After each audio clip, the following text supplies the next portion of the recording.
My Little Xenomorph Princess, the latest Disney epic. Epic is not the word I would use for this dumpster fire. It was the cheapest epic I've ever seen in my life. It is a movie by many names. My Little Rapping Bird thing. The white woman Ursula is clearly superior to Ariel, the movie. That's also true. Ursula was the upgrade, unironically, in this one. The Little Black Mermaid, the one that actually got Disney chastised by China for their lazy lack of creativity. Of all people, China.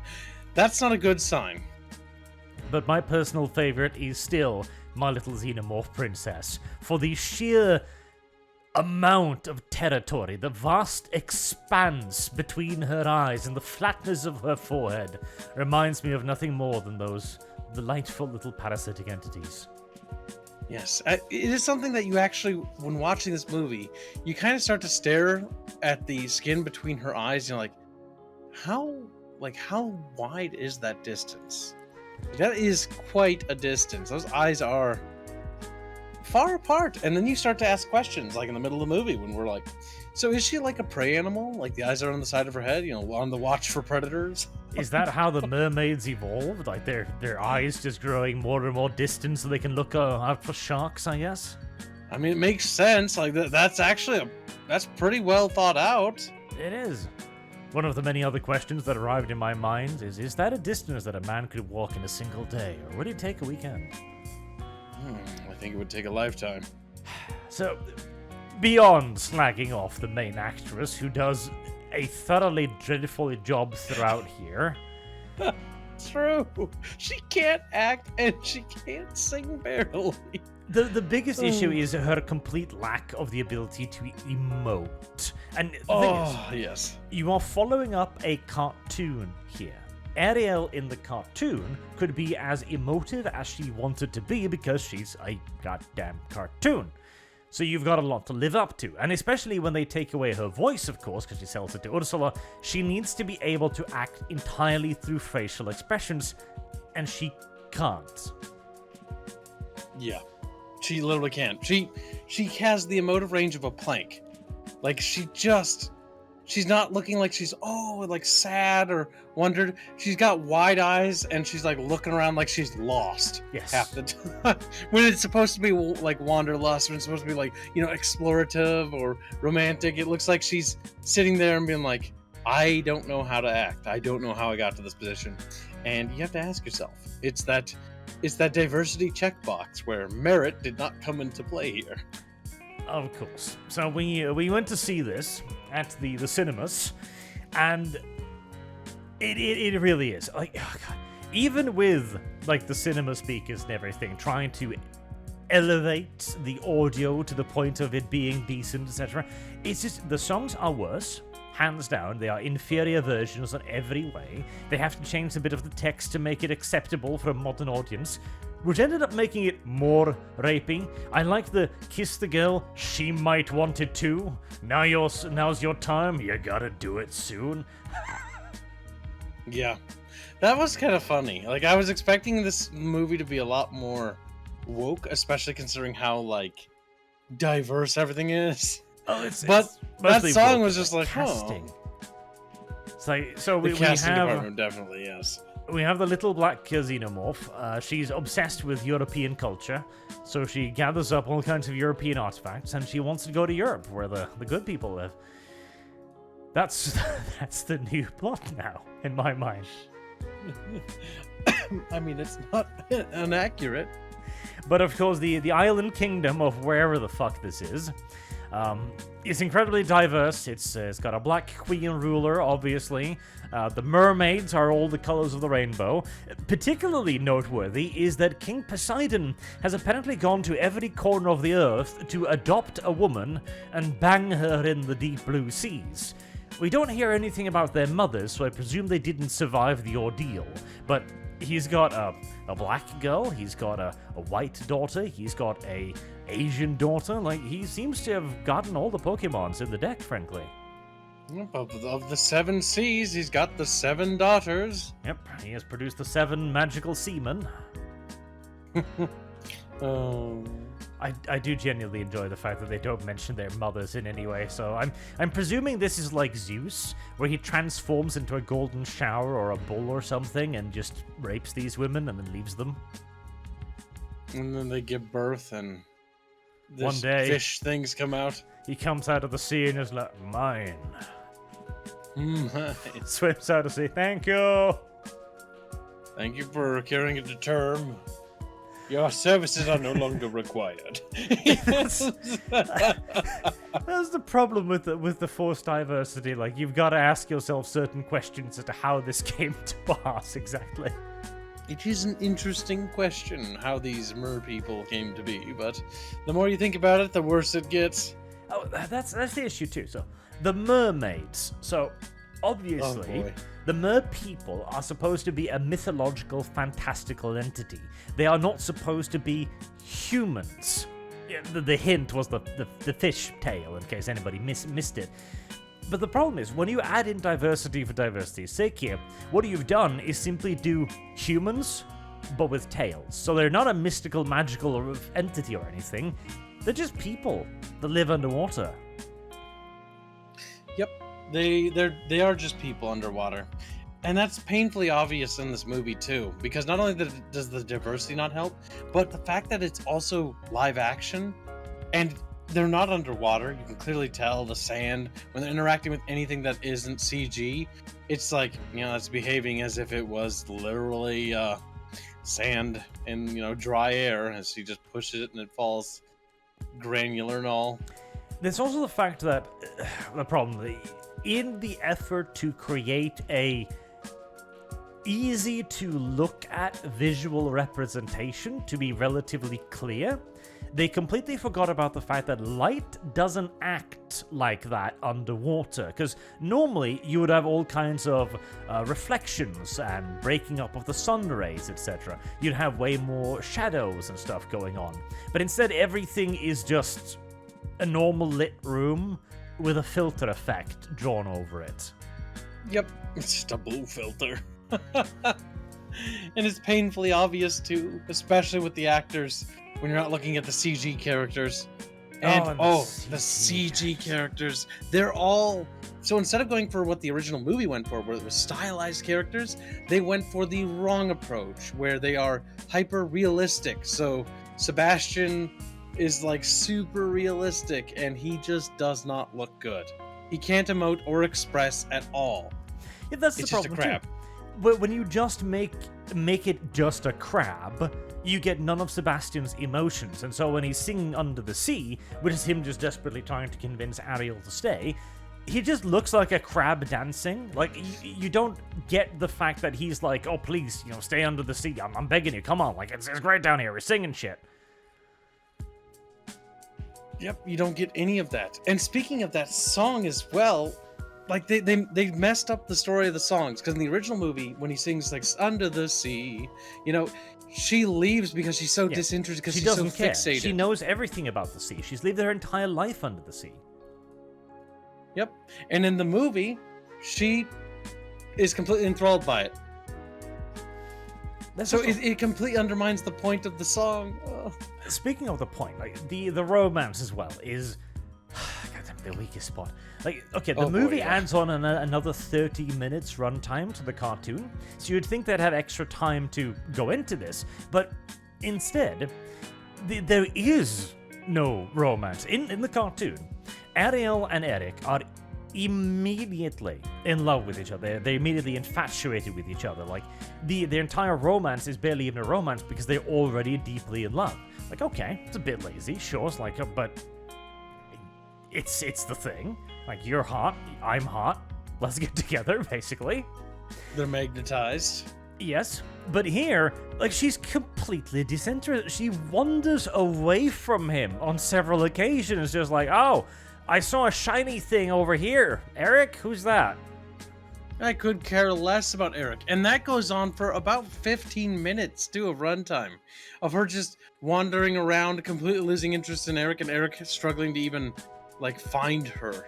And then that's when they throw the whole, like, you know, the other girl comes in to Ursula tries to, you know, take him away, and you have to ask yourself, like, do they really even have a connection? That's it just doesn't feel like it's there. Like, because there's this scene where they almost kiss, because that's the term of Ursula's agreement. You've got to have a kiss of true love within 3 days, or the curse will take effect, etc. They don't really actually get all that close to a kiss. There's one moment where, after a lot of interference from the CGI animals, they're almost about to peck, and then forget all about it a moment thereafter. It was Ursula's intervention that actually caused them to almost kiss at the end. If Ursula had simply just not interfered, in all due likelihood another uneventful day would have passed and she would have actually won. Yep. It's just because the characters had no magnetization even in the story. It just wasn't focused on that either. And there's so many changes to the story that bother me. Like in the scene in which, you know, Eric is supposed to use the ship to, you know, deal with Ursula. The mermaid does it. Ariel does it instead. And Eric is, like, you know, stuck, useless, off to the side, not helpful in any way. They undermine that entire sequence, and there's so much to go into with that and the king and everything there. Oh my goodness. It is an absolutely terrible, terrible piece of storytelling. Because in the original, Ursula, in her rage after stealing Poseidon's trident, brings up a wreck from the bottom of the ocean, etc. And Eric, being the sailor here, managed to somehow to get control over this wreck and steer it into Ursula, impaling her. This is whilst Ariel is thrown into the maelstrom, because this is supposed to be the point where the overworld saves the sea after the sea saved the overworld by saving Eric from the shipwreck. This is supposed to be the balance between the two. But instead, Ariel gets aboard the ship, somehow gets up to the rudder, knows what a rudder is, despite not having the faintest clue what a fork is, and figures out how to steer the ship into Ursula, whilst Eric is left lying in the ocean at Ursula's mercy in the middle of a whirlpool, which also, incidentally, after they kill Ursula, they just kind of forget about him. Yep, as he's just sitting in the middle of the ocean. Yeah, he has to swim home. He unironically has to swim home. He swims home. Like, Arch and I were joking to each other, like, yeah, I bet as soon as he gets online, he's like, I fucking hate mermaids. He left me. They left me. That poor guy. Prince Eric is absolutely screwed over by Ariel there. And then he managed to find a rowboat or something and somehow managed to discover where Ursula brought Ariel, like 100 feet under the ocean. Like, in the cartoon, it makes sense because their wedding scene took place on a boat, so all Eric would have to do is, you know, go down. But here, they jump off the castle. He has no idea where they are, but he finds them easily and then harpoons Ursula for a bit, and then becomes useless again. Yep, back to being useless. Oh man, it messes with everything. And the fact that the king doesn't witness any of this, the king gets absolutely disintegrated, murdered even. Yep. And then he's resurrected. Like, at least in the cartoon, she turned him into one of her little creepy little flower thingies, which is okay, fair enough. You can just kind of reverse that, I guess, because magic. But here he's still alive. He's actually gets zapped to death, to dust, and then he's like, well, I'm back now, Ariel, thanks you. Yep. The eels wrap around his arms and electrify him until he turns to ashes in the water. Rather gruesome way to go, mind you. And at the core of all of this too is we know the reason why they're doing this, why Disney's doing this, is to extend their copyright over this franchise for another 50 years. And it's not for this franchise, it's for the original, so they can still claim to own the Little Mermaid, so they can still use the original songs, the original characters, etc. They even have the balls to add in a quote from Hans Christian Andersen at the beginning of the movie, which I want to point out too. Disney doesn't own that fairy tale. Like, this is what Disney got into so much trouble for back in the day, because they took other people's things, the fairy tales, and then copyrighted them with the argument that, but that was just a fairy tale. Like, this is like a cartoon and shit, so this is fine. This is our interpretation of a story that's very, different than the fairy tale. It's creatively different. Now they're just outright, quoting the author who's dead, pissing on his grave, like, this is ours now. You're our little bitch now. Yep. Oh, it's just painful to see, especially at the beginning. They really set it off to a real bad mood at the beginning, too. Ooh. This was a slog to get through. Again, when you make it live action, you lose all of the magic. All of it. Like, you don't have the colors anymore. Everything is gray and dark and muted. You don't get the cool characters. You don't get the emotive characters, the flowing surroundings. The magic of it all just disappears. Instead, you've got shitty CGI animals that will look like crap in 5 years' time. Yep. And not only look like crap, but they're just no expression. The bird, the fish, the crab. Because it's just a bird. They're just fish. They're just crabs. Like, that's it. That's all they do. In the cartoon, they have like humanoid faces and they smile. They make expressions. By the way, I presume you noticed they gender swapped the bird.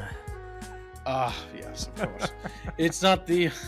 They've race swapped so much. They've gender swapped this and that. At least made the it dog powerful. remains male, I think. Are you sure about that? No. Maybe it's the only thing that did, but Jesus criminy crickets. This movie has been an absolute slog. It's a butchering of the original work, too. That was done by the other animated studio. It has none of the charm, it has none of the wit, none of the color, none of the interest. The songs fall flat. Like they try to recreate them semi faithfully with a couple changes here and there, like Kiss the Girl, for example. Like, she might want it to. It's like, she might want it to. Like, I love that. Kiss is like, oh, Kiss the Girl, she wants it too. And now it's like, oh, she might though. You shouldn't assume. Like, maybe you're gonna kiss rape her, you know what I'm saying? They're literally a pair madly in love. The entire point of the text is to get them to kiss, and you're like, maybe she wants it. Maybe. Yes. I mean, in the movie, it could be maybe, considering how disinterested she was. Yes. As she sits there, gormlessly gaping at everything but the main character. That might just be the acting skills, but you never know. It's just awful. It's a straight downgrade in every single way from a cartoon movie made, what, like 40 years ago? Jesus. Christ, has it been that long? Like, I think this is from like the very late like 80s when this thing was made. Maybe. I can't remember the actual release date, but yeah, it has been at least 2, for sure 3 decades, yes. Like, it is old. And, well, here we are. Disney. The best part is that at least this will contribute to the continued downfall of that most ungodly of companies, as the price tag for this was apparently not actually very cheap in the slightest. I don't know how serious this is, because it sounds ridiculous, but there was a rumor going around that Hale Bailey, I think that's her name, the main characters, her dreadlocks and hair extensions apparently cost $150,000. Oh, wow, $150,000 to look like trash in your hair? That's great. Oh, actually, I found the quote here. This is actually from the set, so this is actually pretty much confirmed. Quote, I'm not guesstimating, but we probably spent at least $150,000 because we had to redo it and take it out. Good God. And also, that like, is hilarious. After that, they're talking about, oh, at least it was worth it. They looked good. Like, listen. No. I have a strong prejudice against dreads. A very strong prejudice. They did not look good. They looked dirty. They look dirty and scraggly because that really is the only look that dreads goddamn can have. And again, also, she's supposed to be a redhead, and she's sort of like Kind They of. sort of dyed her hair red. Yeah, there's a scene when Ursula's like, Gerst got you red, like, you take that. And I'm just thinking to myself, like, who's red? Like, what are we It's talking more about, like red? a muted, I don't even know, brown, really, but Like a details. little bit of light, dirty brown. Like, she's, found a muddy puddle and rubbed her hair in it. That's kind of what it looks like. Speaking of, okay, so that's another thing too. Like, returning a little bit to the point of the diversity, everybody's got a different accent now. Yes. Like, Poseidon has a different accent to Sebastian. Sebastian has a different accent to the fish. The fish has a different accent to the bird. They all do, and it throws you off too, because you see Ariel, you see Poseidon.